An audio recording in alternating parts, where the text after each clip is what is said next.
अस्सलामुअलैकुम to everyone. आज की इस वीडियो में हम एक्सरसाइज 2.2 करने जा रहे हैं। एक्सरसाइज 2.2 का क्वेश्चन फर्स्ट कह रहा है, find the zeros of the following quadratic polynomials. हमें यहाँ क्वाड्रेटिक पॉलिनोमियल्स दिए गए हैं।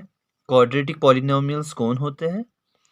वो पॉलिनोमियल्स जिसकी जो डिग्री है वो 2 होती है। जैसे यहाँ x raise to the power 2 ऊपर, ऐसे ही s का यहाँ पावर 2 है। 2 से ज़्यादा किसी भी पॉलिनोमियल का पावर नहीं है। इसका मतलब ये सारे जो पॉलिनोमियल्स हैं ये क्वाड्रेटिक पॉलिनोमियल्स है। इन्हीं क्वाड्रेटिक पॉलिनोमियल्स की हमें ज़ीरोज़ ढूंढने हैं। ठीक, पिछली वीडियो में आपने समझा था ज़ीरो क्या होता है एक पॉलिनोमियल का। ज़ीरो वो वैल्यू होता है इस x का या इस s का या इस t का या इस u का, जिसकी वजह से ये जो पॉलिनोमियल है सारा ये ज़ीरो बन जाता है। तो यही ज़ीरोज़ हमें ढूंढने हैं इन पॉलिनोमियल्स के। उसके बाद and verify the relationship between the zeros and the coefficients. उसके बाद हमें वेरिफिकेशन करनी है कि ये जो ज़ीरोज़ हैं और जो कोफिशिएंट्स हैं, जो हम ज़ीरोज़ निकालेंगे और कोफिशिएंट्स इनके, जैसे -8 है, +1 है, -3 है, इनके बीच में एक रिलेशन है, उसकी वेरिफिकेशन करनी है। तो स्टार्ट करते हैं। पहला पार्ट है x² - 2x - 8। ओके,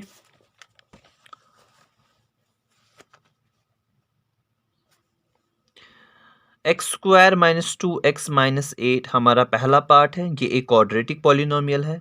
इसके हमें ज़ीरोज़ चाहिए। ज़ीरोज़ हम कैसे निकालेंगे? Splitting the middle term. Splitting the middle term आपने पहले भी किया होगा। मिडिल टर्म स्प्लिट भी इससे कहते हैं हम। तो हमें ये जो बीच वाली टर्म है इसको हमें दो हिस्से करने हैं। ठीक, कैसे करेंगे दो हिस्से?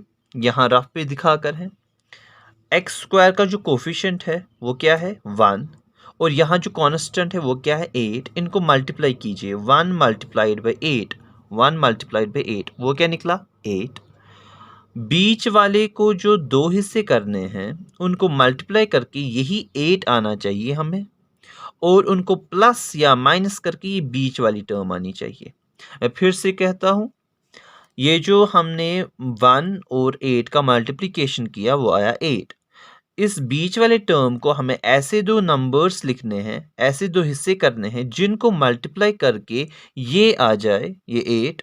ओके, और उनको प्लस या माइनस करके ये बीच वाली टर्म आ जाए। अब आप सोचिए कि करेंगे कैसे? ये जो है 1 मल्टीप्लाइड बाई 8 वो हो गया 8। 8 के आप निकालेंगे फैक्टर्स। जो ही आप 8 के फैक्टर्स निकालेंगे, जैसे यहाँ 2 4s are 8, 2 2s are 4, 2 1s are 2। अब आपको यहाँ 2 2 और 2 मिला। अब आपको यहाँ ग्रुपिंग करनी है कि कैसे हमें ऐसे दो नंबर्स मिले जिनको प्लस से माइनस करके ये आ जाए 2x। ओके, क्योंकि मल्टीप्लाई करके तो उनको खुद ब खुद अब 8 आ जाएगा। अगर हम ये 2 लेते हैं और ये 2 लेते हैं, 2 2s आर 4 हो गया एक नंबर, और ये अकेला 2 हो गया दूसरा नंबर। हो गया 4 multiplied by 2 which is 8 and 4 minus 2 which is 2, जो बीच वाला आता है, बीच वाली टर्म। तो ऐसे ही आप क्या करेंगे? Middle term split. तो चलिए x² वापस लिखते हैं। इस -2x के बदले हम लिखेंगे -4x प्लस 2x। ये जो 4 और 2 है वही यहाँ लिखा, 4 और 2, और x x साथ में लगा दिया क्योंकि यहाँ भी x है। अब यहाँ आपको एक चीज़ रखना है दिमाग में कि प्लस साइन किसको दे, माइनस साइन किसको दे।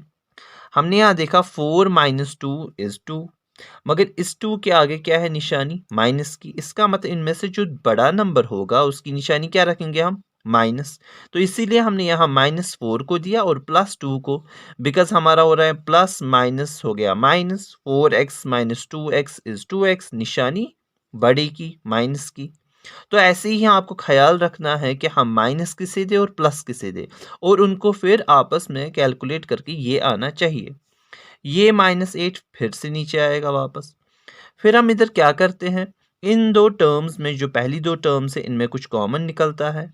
तो यहाँ आप देख रहे हैं x² माइनस 4x, इसमें -4x और x² में x ही कॉमन है, तो x बाहर आया।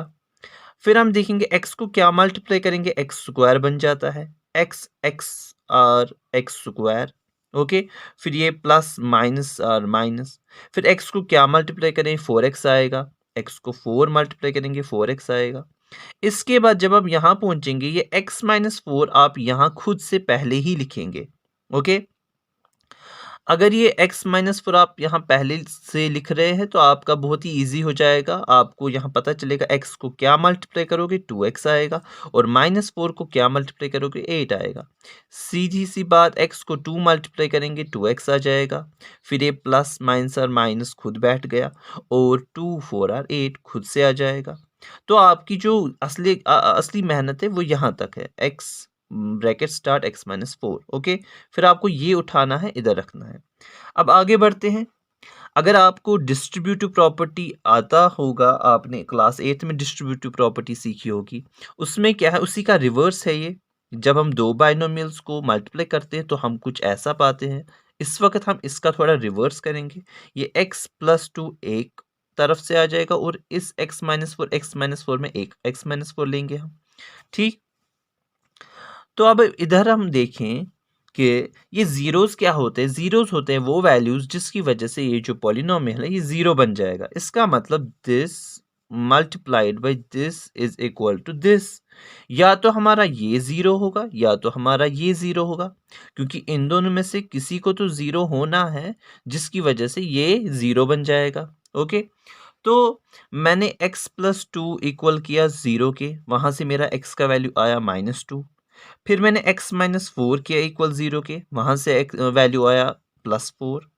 तो हमारे दो वैल्यूज़ आए x के, एक आया -2 और दूसरा आया +4। यही -2 और +4 ऐसे वैल्यूज़ है जिसकी वजह से ये जो पॉलिनोमियल दिया गया है हमें, ये 0 बन जाएगा। तो -2 and +4 are the zeros of the given polynomial. तो यही दो क्या है, ज़ीरोज़ इस गिवन ये जो पॉलिनोमियल दिया गया है उसी के। इधर तक आपका हाफ क्वेश्चन हो गया। उसके बाद क्वेश्चन कह रहा था वेरिफिकेशन कीजिए। वेरिफिकेशन कैसे करेंगे, ये भी बड़ा इजी है। तो सम ऑफ ज़ीरोज़, ये आपको याद रखना है, सम ऑफ ज़ीरोज़, जो हमें ज़ीरोज़ निकले उनका अगर हम सम करते हैं वो हमेशा बराबर आता है minus times coefficient of x divided by coefficient of x square. Okay, sum of zeros का मतलब ये जो -2 एक ज़ीरो निकला उसको प्लस करेंगे, ये जो +4 दूसरा ज़ीरो निकला, इज इक्वल टू की साइन वापस माइनस वापस। कोफिशिएंट ऑफ x का मतलब क्या है, यहाँ देखिए ये जो क्वेश्चन था हमारा, इसमें x कहाँ है, इधर। इसका कोफिशिएंट क्या है, ये -2। तो यही आया इधर, कोफिशिएंट ऑफ x हो गया -2। Okay, divided by coefficient of x square. Coefficient of x square वो क्या है, एक्स स्क्वायर के आगे आपको कुछ नहीं मिल रहा है यहाँ, इसका मतलब 1 है, तो वही 1 लिखा हमें, कोफिशिएंट ऑफ एक्स स्क्वायर 1। उसके बाद इसको -2 वापस प्लस प्लस और प्लस, फिर ये 4 इज इक्वल टू वापस माइनस माइनस और प्लस, फिर ये 2। उसके बाद प्लस माइनस और सॉरी प्लस माइनस हो गया -4 -2, 2 निशानी बड़ी की इज इक्वल टू ये 2 वापस। तो हमारा left hand side right hand side के बराबर आया। ऐसे ही हम क्या करेंगे, दूसरी जो हमारे पास ये इक्वेशन है वो ये है कि product of zeros is equal to constant term divided by coefficient of x square. तो प्रोडक्ट ऑफ ज़ीरोज़ किसके बराबर होते हैं, ये हमारे जो ज़ीरोज़ निकले थे -2, इसको मल्टीप्लाई करेंगे, दूसरा ज़ीरो है +4, ये दो ज़ीरोज़ है, इज इक्वल टू किसके बराबर, कांस्टेंट टर्म। इस वाले क्वेश्चन में हमारी कांस्टेंट टर्म कौन है, ये जिसके साथ कोई वेरिएबल नहीं होता है, इसका मतलब -8। वही लिख दिया हमने, कांस्टेंट टर्म क्या है -8 divided by coefficient of x square, जो इधर भी था कोफिशिएंट ऑफ एक्स स्क्वायर 1, इधर लिखेंगे वो 1। तो प्लस माइनस और -4 2 और 8 इज इक्वल टू वापस -8 अपॉन 1 इज -8। LHS किसके बराबर निकला, RHS के। इसका मतलब हमारी वेरिफिकेशन हुई, हमने ऊपर जो रूट्स निकाले वो भी सही थे, और वेरिफिकेशन से भी पता चला लेफ्ट हैंड साइड जब राइट हैंड साइड के बराबर निकला तो हमारा वेरिफिकेशन भी कंप्लीट हो गया।